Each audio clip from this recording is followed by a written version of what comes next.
আমি বাইকত যাম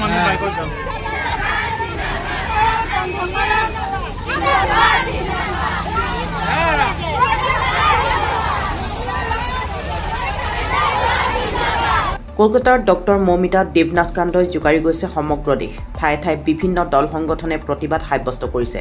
তাৰ সমান্তৰালকৈ চেপনত চেপনবাসী ৰাইজৰ উদ্যোগত চেপন জে.বি. ৰোডৰ পৰা চেপন বজাৰ তিনিআলিলৈকে হাতে হাতে মমবাতি লৈ পোহৰ যাত্ৰাৰে হত্যাকাৰীসকলক উচিত শাস্তি প্ৰদান কৰাৰ দাবী জনায়।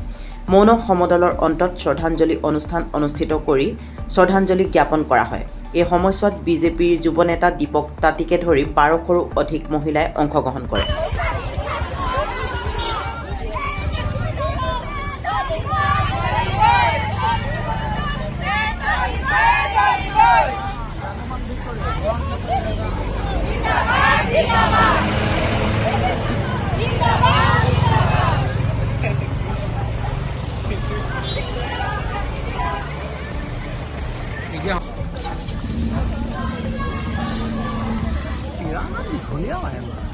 চাইছো না তাল